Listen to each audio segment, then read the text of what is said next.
역사가 46억 년인데 그중에 5억 년의 기록을 보게 되면 5번의 멸종이 있었다는 거 많이 들어보셨죠? 예, 5번의 멸종이, 큰 멸종이 있었는데 멸종이 있을 때마다 이렇게 우리의 이름이 그 시대를 구분하는 이름이 계속 바뀌게 됩니다. 네, 그래서 중생대가 끝났을 때도 멸종이 있었고 신생대가 이제 들어오고 고생대가 끝날 때도 역시 멸종에 의해서 예, 이렇게 시대의 구분이 바뀌게 되는데 지금은 우리가 인류세라고 부르자고 합니다. 이제 우리는 멸종으로 가고 있다는 하나의 주장이기도 합니다. 과학자들의. 네. 우리가 주목해서 볼 것은 3차 대멸종인데요. 2억 5천만 년 전에 일어난 멸종입니다. 96%의 생명이 다 멸종을 했습니다. 그때 그 멸종 원인이 뭐냐? 지구온난화입니다. 네, 그때는 인간이 안 살았죠. 그러니까 이제 인간에 의해서 멸종이 일어난 건 아니지만 지구 자체의 특수한 어떤 조건에서 지구온난화가 생기면서 지구가 멸종을 했다. 온난화가 진행되는 상황에서 우리 임계점이라고도 부르고 티핑포인트 이런 얘기 들어보셨죠? 1.5도 이상 지구의 온도가 더 올라가게 되면 이 지구는 이제 돌이킬 수 없다. 지금 벌써 1.2도가 올랐습니다. 0.3도가 남아있어요. 네. 그러면 0.3도 우리가 노력하면 지금 어느 정도 그거를 막을 수 있느냐? 저는 불가능하다고 봅니다. 네, 실제로. 우리가 이미 많은 온실가스를 배출해 놨기 때문에 이 온실가스는 날아가는 게 아니고요. 계속 수백 년 동안 적체가 돼요. 그러니까 우리가 지금 이산화탄소를 스톱을 해도 온도는 올라갈 수밖에 없습니다. 네. 물론 노력을 하지 않자는 건 아니지만 현실이 그렇다는 것이고요. 근데 우리가 스톱할 수 있을까요? 전 불가능하다고 보여져요. 어쨌든 그런 상황인데 이렇게 되면은 여러 가지 이제 문제가 발생하는데 첫째는 뭐 여러 가지 우리가 상식적으로 많이 생각할 수 있는 것이죠. 빙하, 그죠? 지금 빙하가 무지하게 줄어들었죠? 빙하가 줄어들면 어떻게 되죠? 태양빛이 반사되던 그 하얀 색깔이 사라지고, 그죠? 많이 흡수가 되겠죠. 네, 그러면 또 어떻게 됩니까? 온도가 또 올라갑니다. 온도가 올라가고, 그러면 다시 또 빙하가 줄고, 빙하가 줄면 다시 또 온도가 올라가고, 그죠? 이게 이제 소위 말하는 악순환이라는 거예요. 네. 우리가 손을 쓸 수가 없어요. 지구가 알아서 하는 거예요, 그냥. 네, 우리는 아무리 노력을 해도 안 되는 거죠. 두 번째 마찬가지죠. 이산화탄소에서 온도가 증가하면 가뭄이 일어나고 산불이 증가하고. 지금 엄청나죠, 세계적으로? 그 산불은 또 뭘 만들어냅니까? 이산화탄소를 만들어내죠. 그럼 또 온도가 올라가서 산불이 더 많아지죠. 그럼 또 다시 온도가 올라가고 역시 마찬가지로 악순환이 진행이 되고 있습니다. 제가 주목하는 건 세 번째예요. 이산화탄소의 온도가 올라가면 시베리아에 있는 영구동토층이라고 있어요. 몇 미터 땅을 내려가면 거기에 얼음이 있습니다. 이거는 오랫동안 녹지 않던 얼음이 있기 때문에 이거 우리가 영구동토층이라고 그러죠. 이게 지금 녹고 있습니다. 그럼 이게 녹으면 뭐가 문제냐? 거기서 엄청난 양의 이산화탄소와 이산화탄소보다 20배나 더 강한 온실가스, 메탄이라는 가스, 예. 농사 지을 때도 메탄가스 많이 나오지만 그게 지금 뿜어져 나오고 있습니다. 네. 폭발적인 분출을 하게 되고요. 그러면 그 속에 수백 년, 수천 년, 수백만 년이죠. 감춰져 있던 바이러스들, 우리가 모르는 바이러스들이 같이 나오게 됩니다. 코로나 바이러스보다 훨씬 강력한 바이러스가 지금 나올 가능성도 충분히 있다는 얘기입니다. 네. 그러면 다시 어떻게 돼요? 온도가 올라가고 전염병까지 증가하면서 또 어떻게 됩니까? 그렇게 되면 다시 또 계속 악순환이 되겠죠? 그럼 메탄이 더 많이 나오죠? 그러면 지구 온도는 계속 올라갑니다. 네. 걷잡을 수 없게 되는 것이죠. 여기다 메탄이라는 것은 산소랑 아주 화학 결합을 많이 반응을 해서 공기 중에 나가면 나중에는 산소를 다 잡아먹어요. 반응을 하죠. 그럼 산소의 농도가 어떻게 되죠? 줄어들죠? 지금 20%가 많이 줄어들게 됩니다. 그러면 산소가 부족해지면 생물이 살아가기가 어려워지죠. 그죠? 멸종이 더 가속화되죠. 바로 이런 과정이 언제 일어났느냐? 2억 5천만 년 전에 페름기라는 시기에 96%의 멸종의 원인입니다. 이게 과학에서 밝혀낸. 근데 지금 우리 지구는 똑같은 일이 벌어지고 있다 하는 것이 지금 현실입니다. 제가 이건 좀 영어로 된 사이언스라는 잡지 들어보셨죠? 굉장히 유명한 세계 최고의 잡지에 속하는 건데 이미 10년 전에 여기에 동시베리아 대륙봉의 퇴적층으로부터 대규모의 메탄 분출이 지금 일어나고 있다. 네, 저는 이 논문을 보고서 이제 우리는 끝났구나 하는 생각을 아주 더 확실하게 가졌다고 이렇게 말씀을 드릴 수 있습니다. 네. 그 다음에 이것이 바로 북극 주변에 영구동토층이 지금 녹아서 물이 그죠? 나와가지고 거기서 이렇게 호수가 만들어진 장면입니다. 네. 여기에 엄청난 이산화탄소와 메탄가스가 지금 뿜어져 나가고 있다. 현재도. 예, 이게 바로 이제 뭐냐 하면, 이제 우리는 물론 온실가스를 배출했기 때문에 생기는 문제인데, 바로 바다를 우리가 주목해야 돼요. 우리가 얼마나 바다를 망쳐놨는지. 왜냐하면 바다는 그 많은 양의 이산화탄소를 흡수해요. 식물성 플랑크톤이 광합성을 하잖아요. 그래서 이 지구의 대기에 있는 많은 이산화탄소를 흡수해야 돼요. 그래서 우리가 어느 정도 이산화탄소를 배출해도 충분히 바다가 그걸 다 이렇게 감싸서 떠안을 수 있는 그런 역할을 여태까지 해왔던 겁니다. 네, 여태까지가 아니라 얼마 전까지. 그리고 산소의 50%를 또 바다가 만들어주고 있고, 또 이 바다는, 물이라는 건 원래 온도가 잘 안 변하죠. 그러니까 지구에 뜨거워지면 그 열을 다 흡수해서 바로 이 온난화에 정말 중요한 역할은 바다가 더 중요하다, 사실은. 근데 우리는 이 바다 생태계를 다 지금 망가뜨려 왔습니다. 올해 처음으로 바다의 온도가 처음으로 역대 최고치를 기록했어요. 20.96도. 그러니까 이제는 열을 흡수하는데 한계에 왔습니다. 이제 더 이상 바다는 그 역할을 할 수가 없어요. 그 다음에 이산화탄소 흡수도 마찬가지로 이제 점점 거의 불가능해졌고, 따라서 해수면 상승 뭐 이런 것들. 그 다음에 그 안에는 뭐가 있냐? 생태계, 바다의 생태계가 완전히 파괴되고 있다, 지금. 우리는 지상의 생태계만 눈으로 보이니까 신경 쓰지만 바다의 생태계는 더 엉망으로 지금 파괴됐다. 사막화, 산호초의 멸종, 그죠? 고기들이 다 이렇게 서식하는 산호초가 지금 다 멸종해 가고 있습니다. 네, 무분별한 어획, 그죠? 막 저인망으로 손으로 막 쓸어 담잖아요? 이건 결국 이제 우리에게 다 돌아오는 것이죠. 개체수 감소. 그 다음에 이제 미세 플라스틱은 많이 들어보셨죠? 방사능, 이거 역시 바다가 상당히 오염되어 있는 것으로 저희는 판단하고 있습니다. 네. 그래서 제가 한 사람을 소개해 드린다면 여러분들 들어보셨을 것도 같아요. 레이첼 카슨이라는 그 과학자이면서, 동시에 여성 과학자이면서 아주 그 글을 잘 쓰시는 작가분이죠. 1960년대 초반까지 사셨던 이 과학자인 분인데, 이분의 그 침묵의 법이라는 책이 있어요. 이 책은 이제 봄이 왔는데 새가 울지 않는다.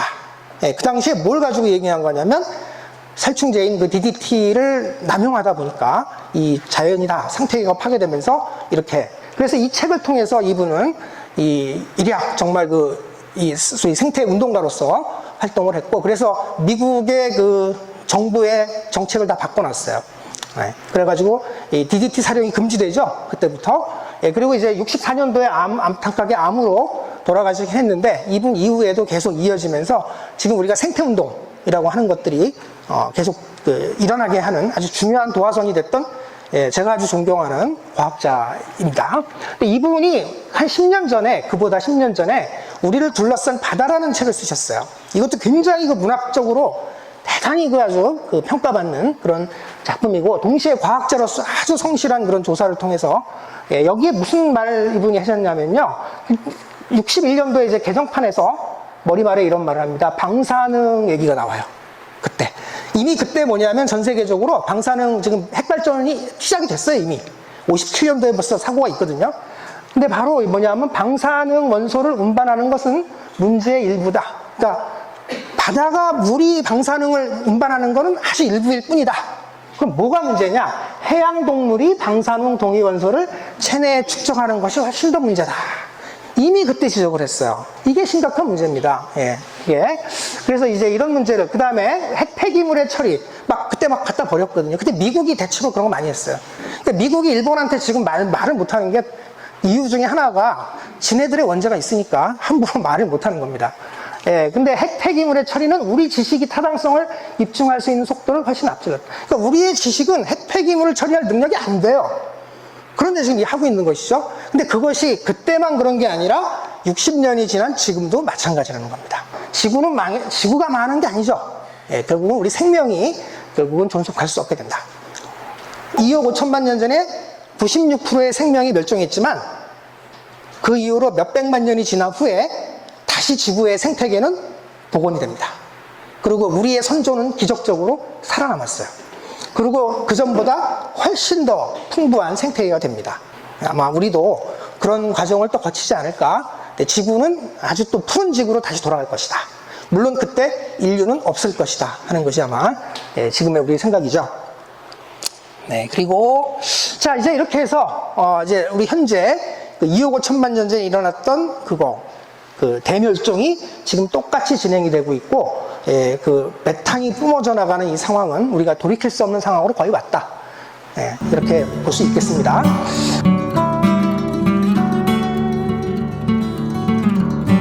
자, 그 다음에 이제 두 번째 얘기로는 핵 발전이라는 게 도대체 뭐냐? 뭐 간단히만 요즘에 이것 때문에 많이 공부들을 하세요. 그래서 조금의 기초가 있으신 분들은 대단히 많이 하시더라고요. 그래서 근데 그렇지 않다고 보고요. 저는 비교적 좀 그래도 정확하게 좀 전달을 해드릴게요. 먼저 일단 핵 발전이란 말은 원자력 발전이란 말이 좀 잘못된 말입니다, 사실은. 예, 원자력이란 말은 없어요, 사실은, 원래는. 예, 원자 안에 있는 핵이 만들어내는 에너지를 사용하는 것이 원자 전체가 어떤 관련된 내용이 아니라는 것이죠. 예, 그래서 핵분열이라고 하는 것은, 핵분열이라는 현상을 이용해서 열에너지가 나오게 되는데, 그 열에너지를 이용해서 물을 끓이는 거예요. 물을 끓여서 증기가 나오겠죠, 수증기가. 그 수증기의 힘으로 터빈을 돌려서 전기를 만든다. 이게 바로 핵발전입니다. 예. 화력발전은 이제 석탄을 가지고 끓이는 것이고, 그죠? 예, 다양하죠, 종류가. 그럼 핵분열은 뭐냐? 예. 원자의 원래 뜻이 뭐냐면 더 이상 나눌 수 없다는 말입니다, 원자 자체가. 예. 그런데 이제 그거는 100년 전의 얘기고요, 그 생각은. 근데 지금은 더 이상 나눌 수 있다. 그죠? 예, 그럼 원자는 어떻게 나눠지느냐? 이렇게 동그란 게 전체를 원자라고 본다면, 원자는 아주 중간에 무거운 원자 핵이 있고요. 바깥에 가벼운 전자가 이렇게 있습니다. 이 둘로 구성이 되어 있어요. 두 가지로. 근데 원자 핵도 처음에 너무 작아서 처음에는 정말 쪼갤 수 없는 더 이상 아주 작은 입자인 줄 알았는데 봤더니 그게 아니더라고요. 원자 핵에도 두 가지 이 종류의 입자가 이렇게 붙어가지고 아주 강력하게 붙어 있어요. 네. 두 가지가 봤더니 하나는 양성자, 하나는 중성자 이렇게. 예, 양성자는 전기가 플러스이기 때문에 양성자고, 중성자는 전기가 없어서 플러스 0이고, 중성자고, 전자는 이제 마이너스를 이제 갖고 있어요. 네, 이렇게 해서 또 이게 특이한 게 양성자와 중성자는 거의 그 무게가 똑같아요. 예, 그래서 약간의 차이는 있지만 이제 거의 똑같다고 보시면 돼요. 자, 그러면 이거 혹시 아세요? 주기율표라고? 많이 스트레스 받았던 거죠? 예, 예. 이게 지금 뭐냐면 이제 우리 지구뿐만 아니라 우주에 존재하는 원자의 종류예요. 종류가 총 몇 가지가 있냐면 118가지가 있습니다. 118. 이게 계속 늘어나고 있어요. 예, 계속. 그런데 이제 인간이 만들어낸 것을 제외하고 자연에서 존재하는 그 가장 무거운 원소는 우라늄이에요. 우라늄, 핵발전의 핵심적인 그 재료죠. 우라늄, 원자 번호가 이제 92번인데 가장 무거운 원소다. 네. 그럼 우리가 이제 원자 번호라고 하는 게 뭐냐? 원자 번호는 아까 그 안에 있는 양성자가 있다고 그랬죠? 양성자의 개수가 바로 원자 번호가 돼요. 그래서 원자 번호 1번, 수소죠. 가장 가볍습니다. 수소는 양성자가 하나 있기 때문에 그렇고, 헬륨은 원자 번호가 2번인 것은 양성자가 2개가 있기 때문에 그렇고, 핵안에 그래서 예를 들어서 우라늄은 양성자가 92개가 있는 겁니다. 92개가 붙어서 핵이 되는 것이죠. 그걸 이제 기억을 하시면 되겠어요. 네. 원자 번호라는 말 두 가지만 기억하시면 돼요. 하나는 원자 번호, 하나는 질량수라는 게 있어요. 질량수는 양성자하고 중성자가 같이 있다고 그랬죠, 핵에. 그 두 개를 합친 거예요. 그러니까 원자 번호는 양성자만 세는 거고, 질량수는 두 개를 합쳐서 세는 거고. 네, 이렇게 구분을 하시면 되겠어요. 그러면 이제 이 자연에는 이런 것들이 있는데, 동위원소라는 거 들어보셨습니까, 혹시? 핵 발전에서는 이게 굉장히 중요한 겁니다. 동위원소는 뭐냐 하면 똑같은 수소인데 가벼운 수소도 있고 무거운 수소도 있다. 다 수소란 얘기는 뭐예요? 원자 번호가 같다는 말이죠. 원자 번호가 1번으로 다 같습니다. 양성자가 하나예요, 전부. 그죠? 그런데 수소는, 보통의 수소는 중성자가 없어요. 그냥 양성자만 있어요. 그게 이제 일반적인 수소고요. 자연에는 99.99%가 다 이거예요. 얘는 아주 안정된 상태로 있어요. 또 조금 거의 0.01%밖에 없지만 중수소라 그래가지고 얘는 양성자는 하나지만 중성자의 개수가 하나 있는 거예요. 그러니까 둘을 합치면 두 개가 되죠. 그래서 질량수가 2가 되는 겁니다. 이거 우리가 중수소라 그래요. 중수소도 자연에는 0.01%밖에 없죠. 그러나 얘도 역시 안정된 그런 상태를 유지하고 계속 존재하고 있습니다. 근데 요즘 많이 들어보시는 거 삼중수소 있죠? 양성자는 그대로 하나인데 중성자가 두 개가 붙어 있는 거예요. 그래서 총 3개가 되죠? 그래서 우리가 삼중수소, 무거운 수소죠. 그죠? 네, 3배 무거운 수소다. 이거는 자연에 정말 극미량밖에 없습니다. 네, 극미량밖에 없지만 우리 이렇게 원전, 이렇게 핵발전 하는데 항상 만들어지는 그러니까 원래도 조금 있지만 이렇게 만들어지는 거예요. 인간이 만들어내는 거예요, 삼중수소는. 네. 이거는 좀 불안정해요. 불안정하다는 말은 뭐냐면 얘가 스스로를 유지하지 못한다는 겁니다. 유지하지 못하면 어떻게 하느냐? 자기를 변화시키면서 다른 걸로 바뀌는 거예요. 안정된 것으로.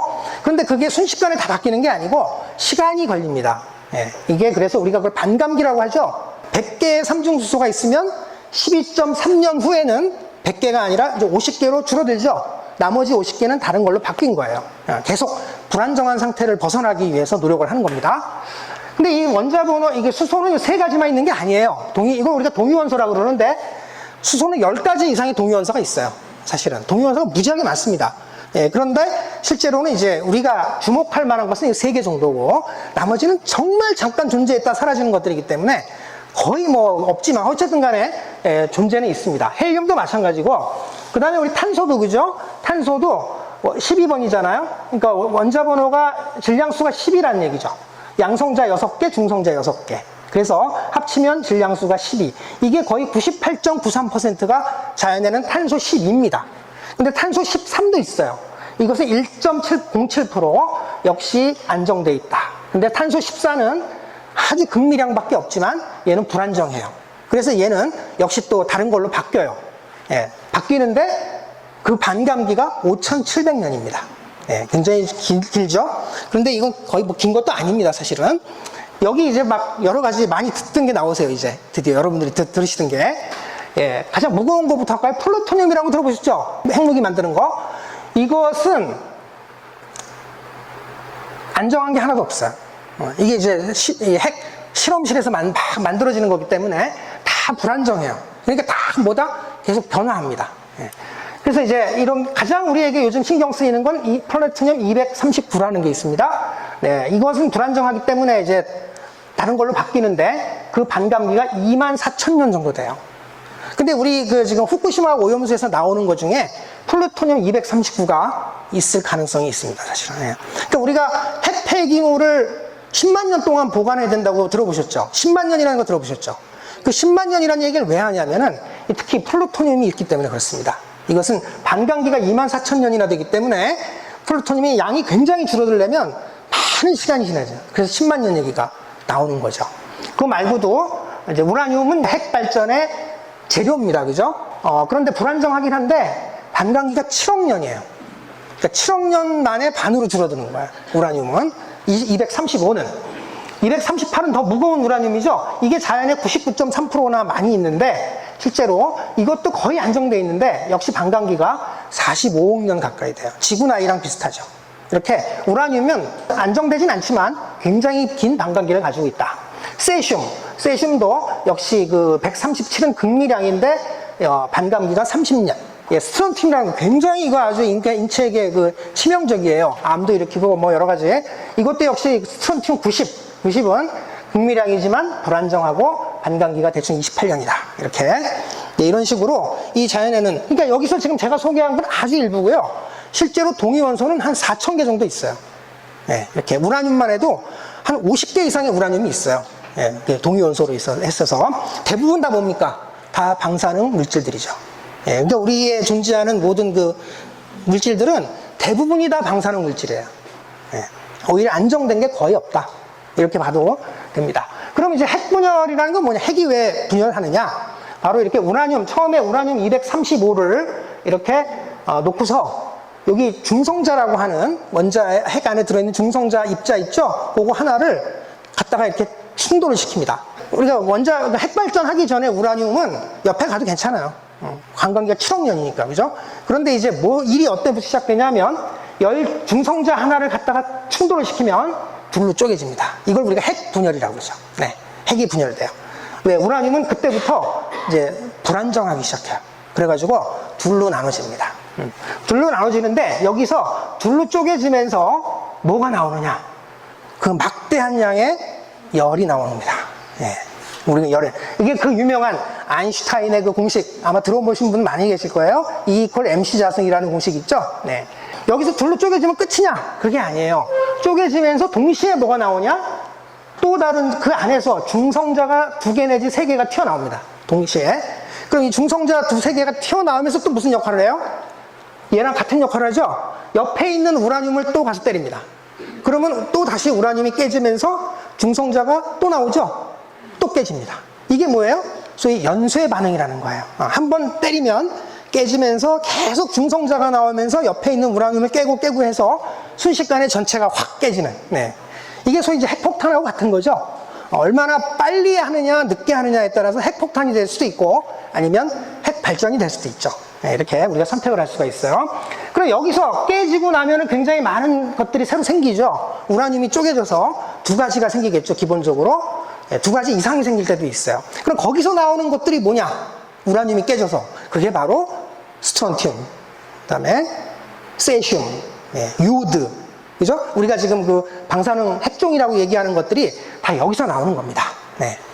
그러면 이제 우라늄이 어느 정도 핵 분열을 일으키고 나면은 더 이상 이제 우리가 더 쓸 수 없게 돼요. 물론 열은 나오지만 우라늄이 쪼개질 때만큼 열이 안 나와요. 아주 약해져. 그러니까 그거는 발전으로 쓸 수가 없죠. 그게 소위 말하는 우리가 방사능 폐기물이 되는 겁니다. 사용 후 핵 연료. 예, 우라늄이 많이 소모가 돼서 이제 남았지만, 예, 핵 연료는 이제 그래서 사용 후로 이제 따로 보관을 해야 되는데, 거기 뭐가 있어요?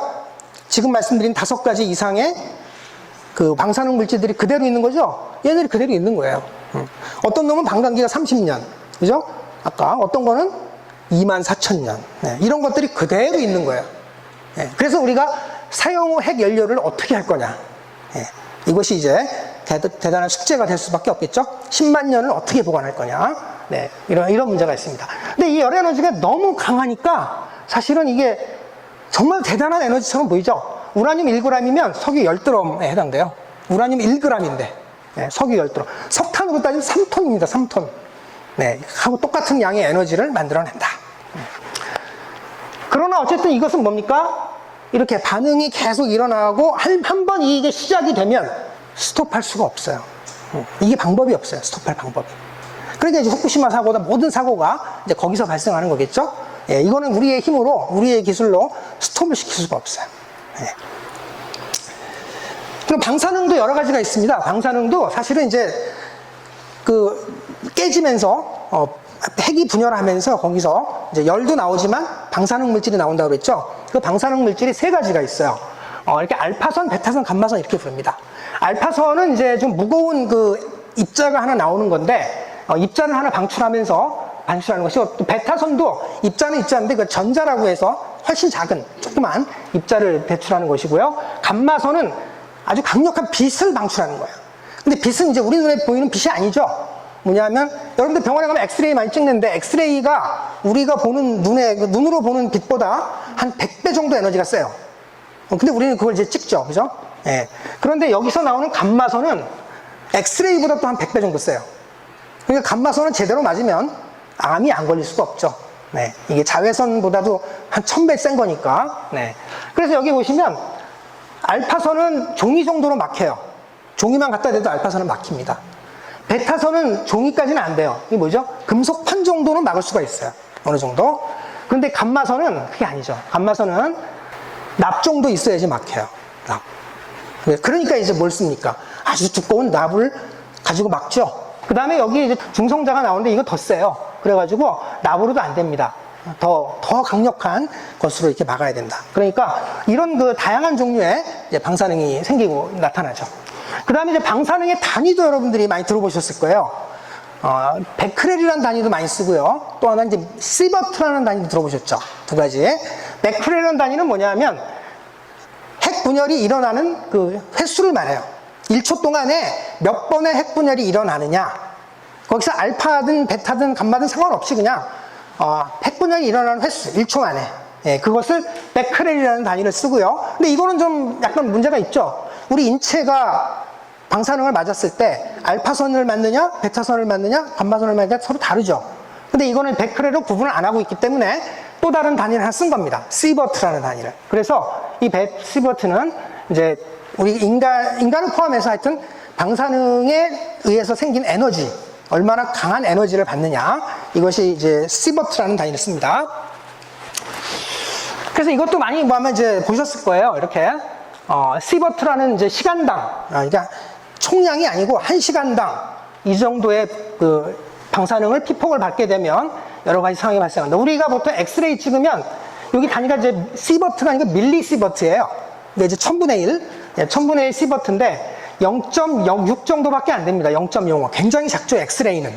근데 그래도 저는 뭐 안전하다고 보진 않지만 하여튼 엑스레이는 굉장히 작아요.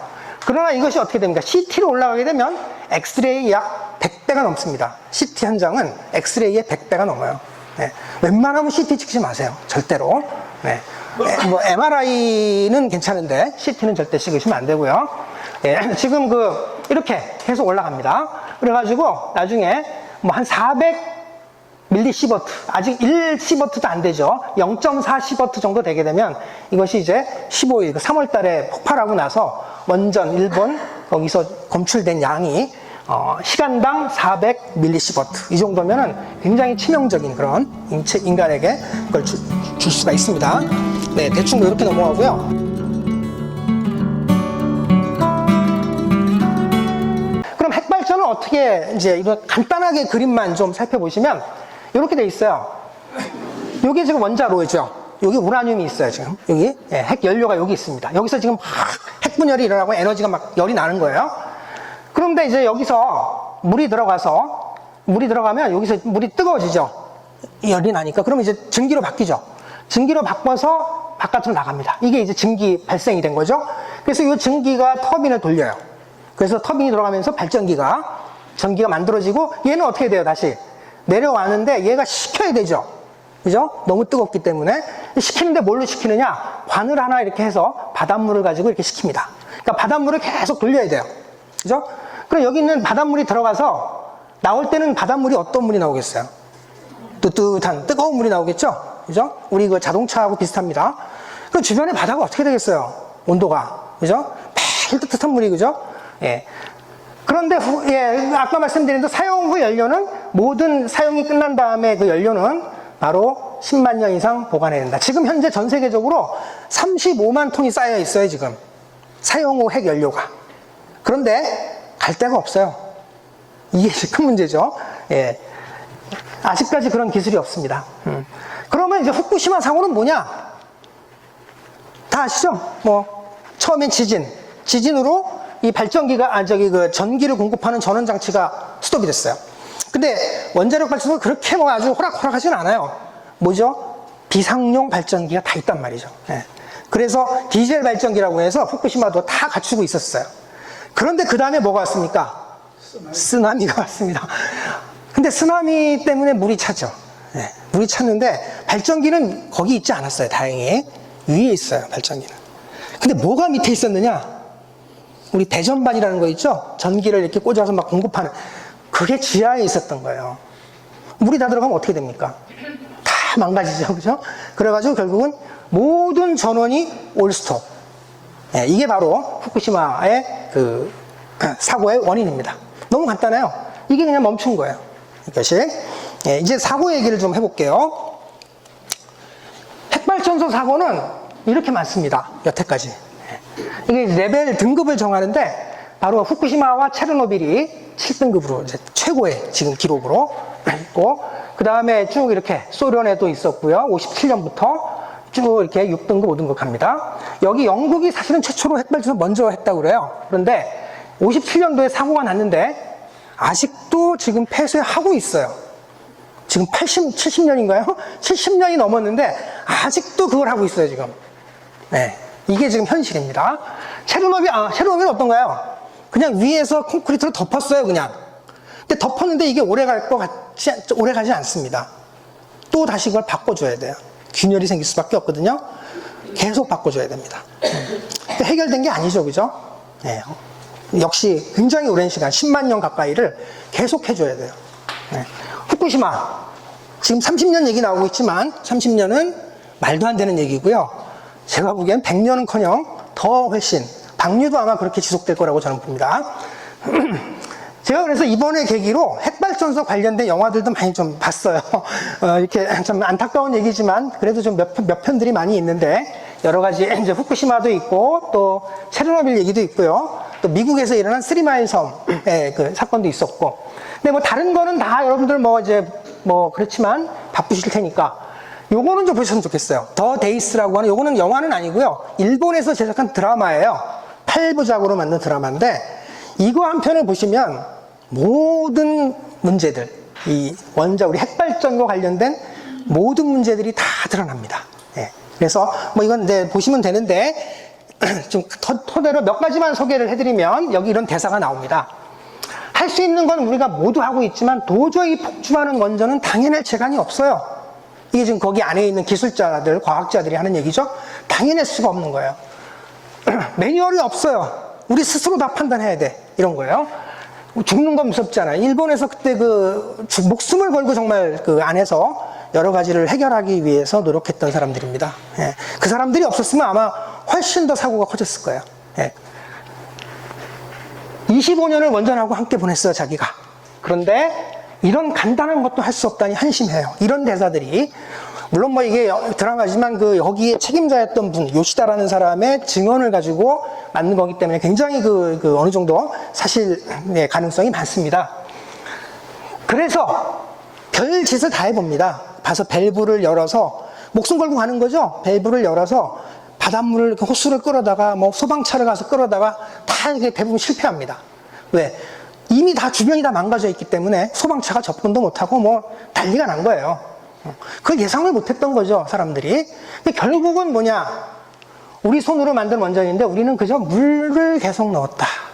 그러니까 3월 11일 날 사고가 났는데 3월 18일부터 일주일 후에부터는 젊은 사람들 다 어떻게 돼요? 젊은 직원들 다 대피시키고 나이 든 사람들이 우리가 남을게 하면서 결국 근데 그 사람들 다 살았어요. 살았는데 한 일이 뭐냐? 우리는 계속 물만 넣었다.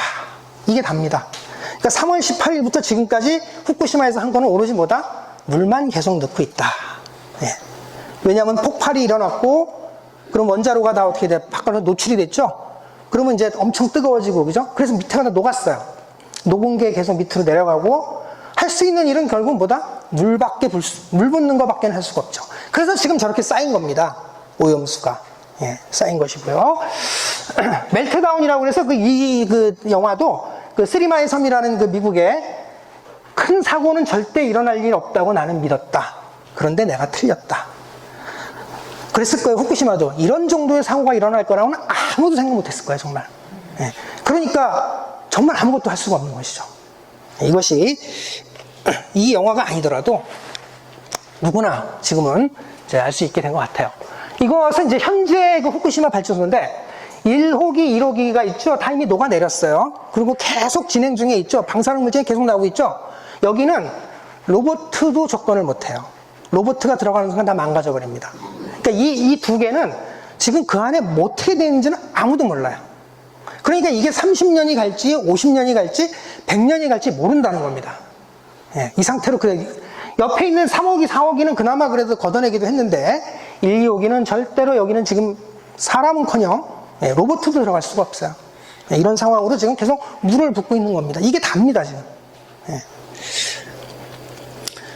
자, 뭐 잠깐 지나가는 길에 역시 이것도 중요한 얘기이기 때문에 우리나라를 한번 돌이켜보지 않을 수 없습니다. 왜 탈핵을 해야 되느냐? 이렇게. 지금 우리나라는 원전 밀집도, 그죠? 이 국토에 비해서 가장 세계 최고의 원전의 발전을 하고 있어요. 그리고 이 주변에 사는 사람이 419만 명이에요. 우리 경상남도, 그죠? 이 중심으로 419만 명입니다. 네. 그런데 핵발전소 사고는 반드시 일어나게 되어 있습니다. 네. 제가 근데 언제 일어나야 문제죠. 근데 만약에 우리나라에서 이렇게 일어났다, 그러면 우리나라는 어떻게 되겠습니까? 저는 끝장이라고 봅니다. 나라 자체가 붕괴되지 않을까. 근데 여기에 보면은 이미 핵발전, 이거 여기 원자력이 썼지만 핵발전은 사양산업이다. 이미 2019년도에 있죠? 전 세계, 이건 OECD도 아니에요. 전 세계적으로 볼 때 재생에너지 있죠? 태양광이나 뭐 풍력, 이 전 세계 재생에너지의 비율이 원자력 발전을 추월했습니다. 이미 전 세계적으로는 원자력보다는 재생에너지를 더 이제 노력하고 있죠. 우리나라만 이렇게 되고 있습니다. 네. 자, 우리는 이 세계를 정확히 읽고 앞으로 가야 하겠죠.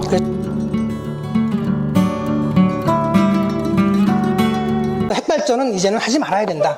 이런 것이 그거고요. 이거는 뭐 아까 그 영상에서 많이 나왔던 얘기입니다. 후쿠시마의 방류의 문제점. 이 소위 그 이제 공유지의 비극이라는 얘기가 있습니다. 이 경제학 용어라고 볼 수 있죠. 네, 여기 말 그대로 그거예요. 개방적인 자원, 누구나 같이 공유하는 개방적인 자원에 개인의 이익에 따라서 어떤 행동을 하게 되면 그 공유지 전체가 다 어떻게 됩니까? 다 망가지는 것이죠. 이거 우리 이제 공유지의 비극이라고 이렇게 부르게 되는데, 하여튼 이게 이제 방류의 가장 큰 문제점이라고 볼 수 있고요. 이거는 바로 방류 결정이 나서 나온 발언들입니다. 여기 일본의 총리하고 우리나라의 매일 발표하는 사람들 있죠. 그 사람 차관 정도 됩니다. 그 다음에 이건 이제 여당의 무슨 위원장 같고, 여기는 이제 총리. 예. 다 여기 보면 공통된 단어가 있다 보이시죠? 과학입니다. 예. IAEA가 과학을 근거로 해서, 그래서 우리는 방류한다. 그리고 정부는 과학 믿어달라. 그 다음에 이 사람 뭐라 그랬냐면, 과학적 기술적 문제는 없는 것으로 판단했다. 그런데 우리는 찬성하는 건 아니다. 아주 기가 막힌 그런 게 굉장히 회자가 되고 있는데, 자, 이런 상태에서 이제 과학 얘기가 다 공통되어 있습니다. 그 과학 얘기를 좀 말씀을 드릴까 하는데, 먼저 뭐 요거는 앞에서 나왔던 얘기니까 이제 그냥 빨리 넘어갈게요. IAEA 보고서 140페이지짜리 영어로 된 보고서입니다. 예, 저도 당연히 다 안 읽었어요. 왜냐하면 읽을 필요가 없더라고요. 그래서 이제 앞부분만 좀 살펴보면 되는데, 일단은 이들의 주장은 이런 것이 없다. 발견되지 않았다. 수산물 이런데 영향을 작다. 무시할 정도로 작다. 근데 문제점은 뭐다? 아까 얘기 중에 하나만 더 추가한다면, IAEA는 방류에 관해서 영향을 평가할 자격도 없고 능력도 없습니다, 사실은. 왜 자격이 없냐면, IAEA는 이런 일을 하는 게 아니에요. 핵발전이나 이런 걸 어떻게 평화적으로 잘 사용할 수 있게끔 하는, 옛날에 우리 그 북한 핵사찰, 그죠? 그런 거 할 때 IAEA가 와서 했잖아요. 그거 이제 검사하는 수준에서 있는 것이고, 그 다음에 우리의 관심은 거기서 얼마큼이 나오냐보다는 뭐예요? 그것도 중요하지만, 얼마나 바다에 영향을 미치고 우리의 인간에게 영향을 미치냐가 중요하죠. 그거는 IAEA가 아무도 없습니다. 그거 할 수 있는 사람이. 말이 뭐 과학자 몇 명 어쩌고 했다고 하는데 전혀 그런 능력이 없습니다. 그런데 그러니까 지네도 책임이 없다고 그러죠. 아주 이런 상황에서 IAEA가 과학적이라는 얘기는 전혀 말이 안 되죠. 뒤에 있는 많은 얘기들은 앞에 그 영상에서 나왔던 얘기들이죠. 이렇게 5가지 이상의 대안을 우리가 충분히 생각할 수가 있습니다.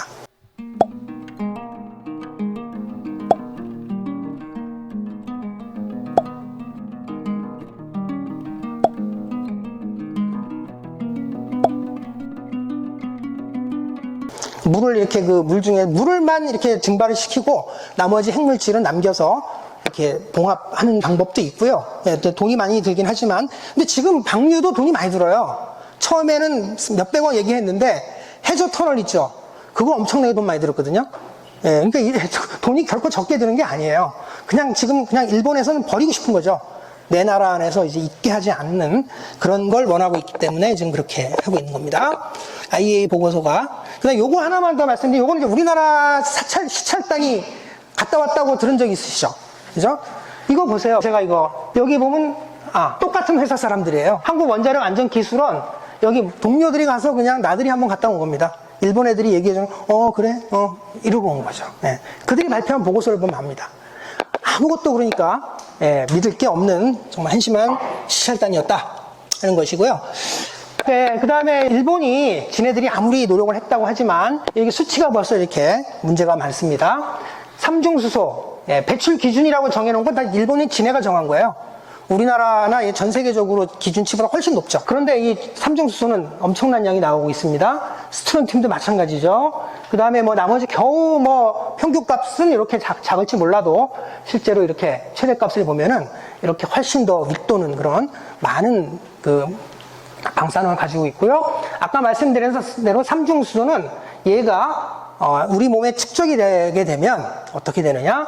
삼중수소가 이제 핵이 바뀌면서 헬륨이라는 것으로 전환이 돼요.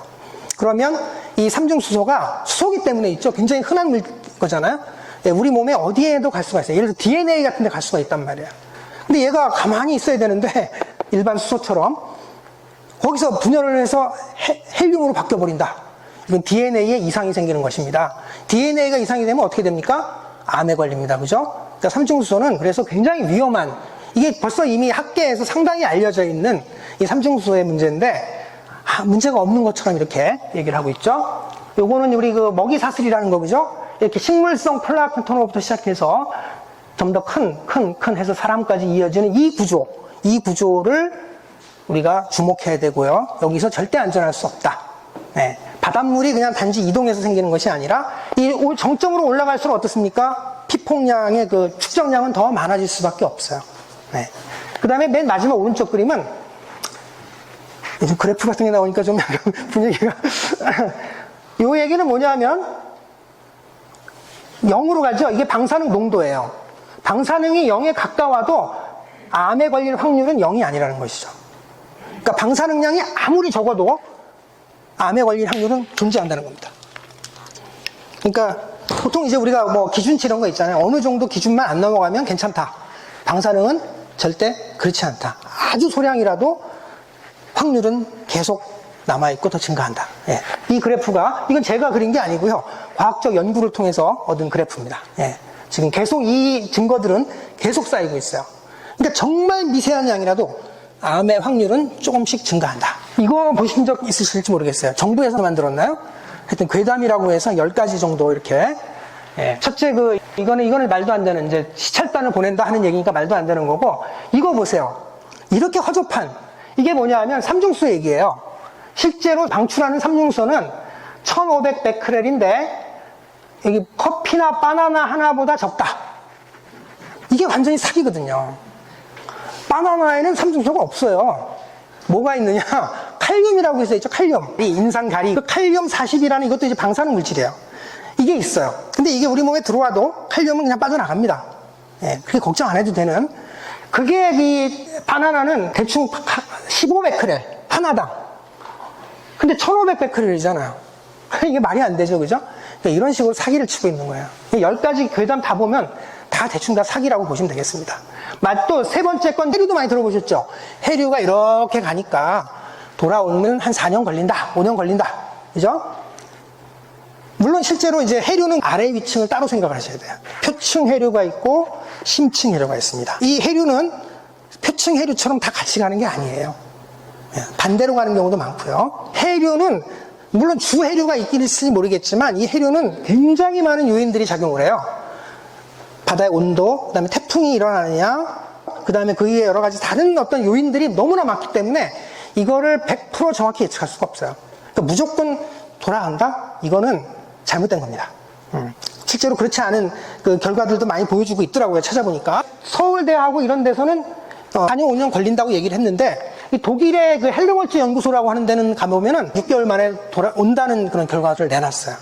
그래서 이거는 뭐 둘 다 틀렸다고 사실은 볼 수가 없기 때문에 100% 확신할 수 없다는 것이 역시 사실이고요. 이제 무엇이 정말 우리는 과학으로서 우리가 과학적으로 이제 앞으로 이 일을 어떻게 볼 거냐인데요. 이게 뭐냐 하면 이상한 그림이죠. 얼마 전에 우리를 지나간 태풍 아시죠? 카눈인가요? 예. 카눈의 예상 경로예요. 근데 이게 언제냐면 6일 전에 예상 경로, 지금 이제 카눈이 여기 있었고, 이거는 맞췄죠.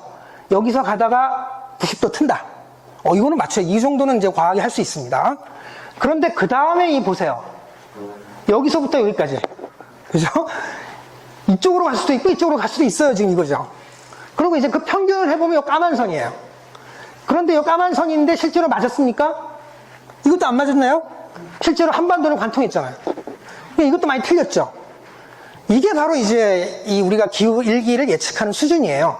근데 이 수준이 낮은 게 아닙니다. 대단히 높은 거예요. 이게 예측하기 그만큼 어렵고, 옛날에는 불가능했지만 이제 조금씩 많은 연구와 노력 끝에 이래도 여기까지 온 겁니다. 그래서 우리가 그나마 그래도 그죠? 일기예보를 의존해서 태풍을 대비하고 하잖아요. 근데 실제로 6일 전에 가능한 경로를 보면 이렇게 넓게 있어요. 예, 이렇게. 이게 뭐냐면 이제 연구마다 각자 사용하는 모델이 다르고, 예, 그냥 뭐 이렇게 막 하는 게 아니고 어떤 방식으로 연구하느냐, 어떤 이렇게 수학적으로 어떻게 계산하느냐, 여러 가지 방식이 있거든요. 그것들을 다 종합해서 이제 이렇게 나온 겁니다. 예, 그러니까 이런 상황이 바로 현재 과학이다. 첨단 시대에 무슨 저게 말이 되느냐 싶지만 그럴 수밖에 없다.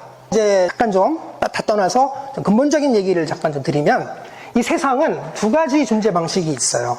하나는 뭐냐면 소위 단순한 시스템.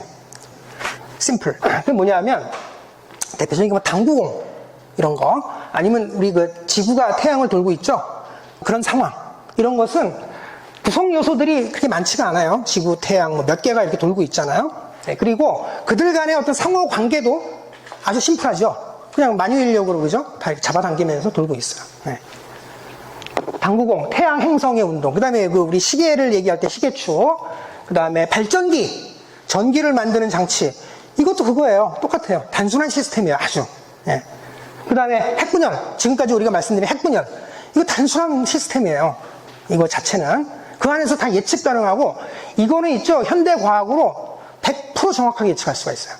예. 우리가 지금 뭐 1000년 후에 일어날 일식, 이거 예측할 수 있잖아요. 그죠? 마찬가지로 핵분열. 그래서 우리가 방광기 다 알아낼 거죠. 얘가 시간이 지나면 몇 년 후에 얘가 뭐 방광기가 얼마나 된다, 이런 거 다 할 수가 있어요. 정말 정확한 계산이에요. 이거는 한치 오차도 없어요. 그것들을 많이 여태까지 해온 게 바로 물리학입니다. 예, 물리학에서 뉴턴 물리학도 있고 뭐 상대성이라는 것도 있고 양자 물리학이라는 것도 있고, 이런 것은 다 그런 것들을 정확하게 예측할 수 있는 그런 도구가 되는 겁니다. 네, 그래서 지금 현대 문명이 이렇게 만들어졌죠. 예.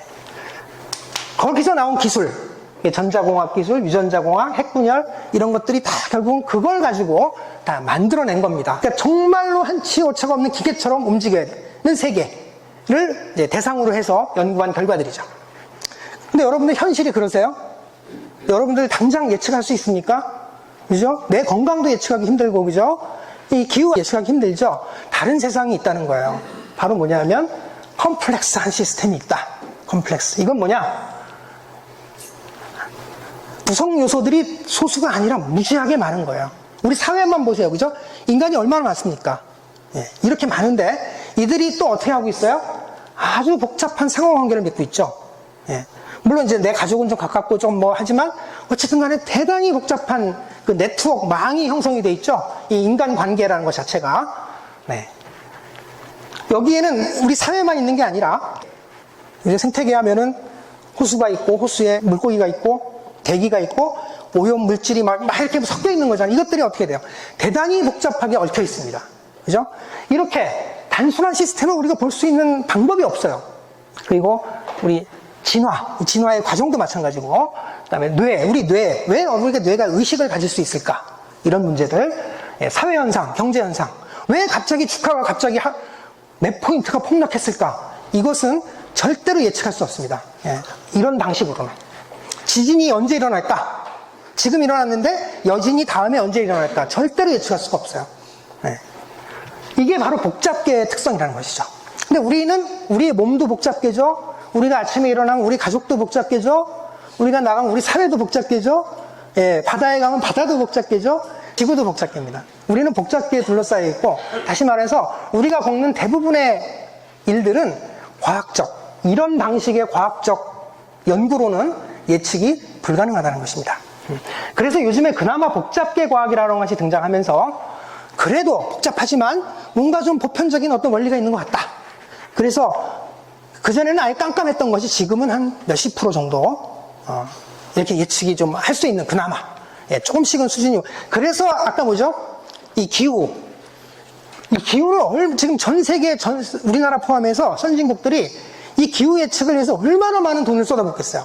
얼마나 많은 시스템을 만들고 얼마나 많은 이론적인 연구를 했겠어요. 그런데 이 정도입니다. 예, 그렇게 했는데, 예, 그렇기 때문에 이 복잡계라고 하는 것은 그렇게.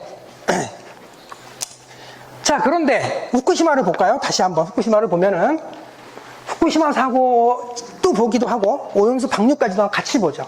여기에 엄청난 불확실성이 있는 겁니다. 예, 후쿠시마 안에서 돌아가는 기계 기술은 뭐예요? 그건 한치 오차도 없는 기술이죠. 그러나 그 발전소가 우주 공간에 따로 떨어져 있는 게 아닙니다. 우리 삶 안에 있는 거죠. 그죠? 그럼 그때부터 뭐다? 이제는 예측할 수 없는 엄청난 일이 벌어질 가능성이 충분히 있다. 예. 그래서 왜? 우리 사회 안에 있기 때문에, 우리 삶의 공간 안에 있기 때문에. 그래서 그 당시에 정말 카오스, 혼돈이라고밖에 얘기할 수 없습니다. 전원이 완전 차단됐기 때문에 내부 어떻게 돌아가는지 그 사람들도 알 수가 없어요. 그러니까 아주 미치는 거죠. 그 사장은 뭐 보고를 좀 해봐. 우리도 몰라요. 이런 식으로. 네. 그 다음에 비슷한 얘기죠. 방사능은 사람 접근이 불가능해요. 우리 보일러 망가지면 보일러는 그냥 망가졌네 하고 이렇게 보면 되는데 이건 그게 불가능하죠. 사람이 접근이 안 되니까. 그죠? 모든 게 차단이 됩니다. 그래서 매뉴얼이 없어요. 왜? 이런 사고를 상상도 안 했기 때문에. 이런 사고가 일어날 것이라는 상상도 안 했기 때문에. 그러다 보니까 현장, 책임자, 정치권, 뭐 서로 간의 혼선, 그죠? 예, 결국 나중에 물 붓는 것밖에 안 했지만, 그 다음에 사고 이후에도 여전히 불확실성이 너무나 큽니다. 지금 현재 1, 2호기에 무슨 상태인지 아무도 몰라요. 앞으로도 모를 거예요. 상당히 오랜 시간 동안. 그런 상태에서 가고 있는 겁니다. 그 다음에 도쿄 전력이나 이런 일본 정부가 사실을 왜곡하고 감추고 있습니다. 얼마나 거짓말 많이 했어요. 그죠? 이 과학은 정확한 데이터를 가지고 해도 될까 말까한 그런 상황인데, 이 다 거짓말, 왜곡, 그 다음에 감추는 거, 이런 것이 바로 엉터리 측정기도 막 나오더라고요, 얘기가. 이것은 바로 이제 사실 자체를 왜곡함으로써 예측 자체가 불가능하게 만드는, 그 다음에 이것은 일본 혼자 할 수 있는 게 아니에요. 왜? 바다는 그죠? 다 연결이 되어 있기 때문에 한국을 비롯한 중국, 뭐 도서, 지방 많은 연구자들이 모여서 이거는 굉장히 오랫동안 붙잡고 노력을 해야 되는 문제입니다. 그런데 일본은 다 거부했죠? 다 거부하고 자기가 알아서 하겠다. 네, 결국은 아무것도 한 게 없다는 것이죠. 그 다음에 상황까지 얼마나 긴 시간이 걸릴지 알 수 없다. 제가 보기엔 30년은커녕 100년도 더 갈 것이다 하는 것이고요. 너무 좀 빨리 제가 말씀을 드린 것 같으네요. 네.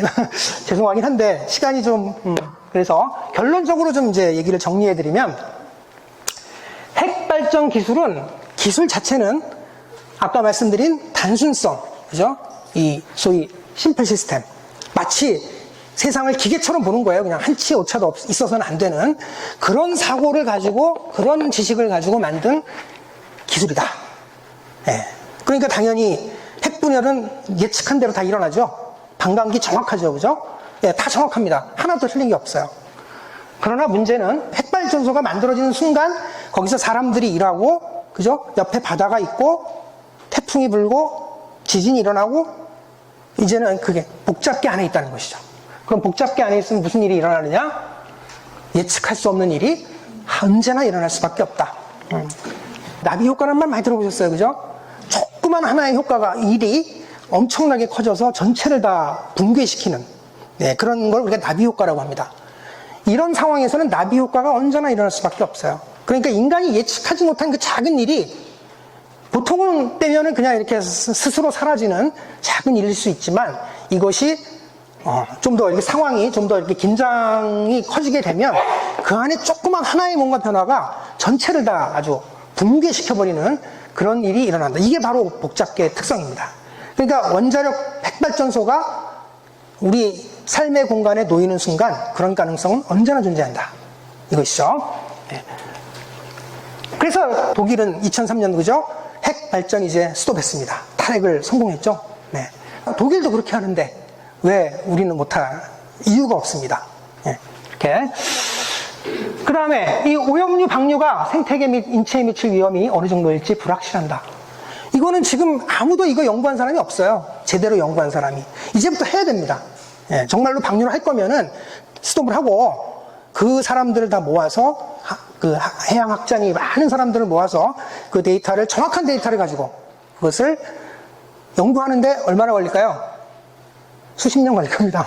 예, 기후 예측을 그렇게 오랫동안 연구했는데 그 정도 수준이거든요. 그러니까 많은 시간의 연구와 노력이 필요합니다. 해류의 흐름도 다양한 가능성, 아까 말씀드린 대로 그죠? 이것도 복잡해요. 해류도. 그러니까 조그만 뭐 하나의 변화에 의해서 해류 전체가 왔다 갔다 하는 거예요. 이게 늘 기계처럼 예측한 그대로 돌아가지 않습니다. 예, 세상이 원래 그렇습니다. 그래서 지금 가장 최선의 방법은 뭐냐? 방류를 하지 않는 것입니다. 예, 그것이 과학적 사고고 최선의 행동이다. 예, 그렇고 과학적 탐구라고 하는 것은 뭐냐면 이렇게 정확한 데이터, 그 다음에 개방성, 누구에게는 오픈이 돼야 돼요. 우리 요즘에 그 초전도체 들어보셨죠? 그 사람들이 뭐 굉장히 열심히 아주 힘든 노동 일을 해가면서 열심히 만들어낸 거지만 그걸 어떻게 돼? 검증받으려면 자기가 가진 모든 데이터를 다 오픈해야 됩니다. 오픈하려고 끝나는 게 아니죠? 수많은 사람들이 다 그걸 검증하고 맞다 틀리다. 사실은 이래서 과학이 대단히 아주 중요한 역할을 하는 건데 그런 게 없었잖아요. 지금까지 하나도 없었죠. 그래서 이렇게 현재 상황을 정확히 파악하고 데이터를 모아서 이걸 가지고 오랜 시간 연구가 필요하다. 기후를 우리가 연구하는 방식 이상으로 굉장히 많은 연구가 필요하다는 것입니다. 그런데 이제 분명한 건 있어요. 이게 불확실성이 많지만 우리가 기후에 대해서도 마찬가지죠. 아까 1.5도 이상 올라가면 돌이킬 수 없다. 이거는 어느 정도 예측할 수가 있어요. 물론 많은 연구가 있었지만 근데 지금 우리가 많은 연구가 없더라도 정말 확신할 수 있는 건 뭐냐? 맨 마지막입니다. 30년 이상을 방류를 계속 지속이 된다면 아마 또 계속 이어질 것이고, 그죠? 그리고 아마 그렇게 계속 100년 이어진다면 이 바다는 생명이 살 수 없는 곳이 될 것이다. 이것은 지금 확실한 것 같습니다. 이런 상황이기 때문에 우리는 가장 최선의 방법은 중단하는 것이다. 그것이 과학적으로 아무 지금 연구된 것도 없고 불확실성이 너무 크기 때문에 그것이 가장 정답이다. 이런 말씀을 좀 드리고 마쳐야 될 것 같네요. 마지막이죠, 이거. 감사합니다.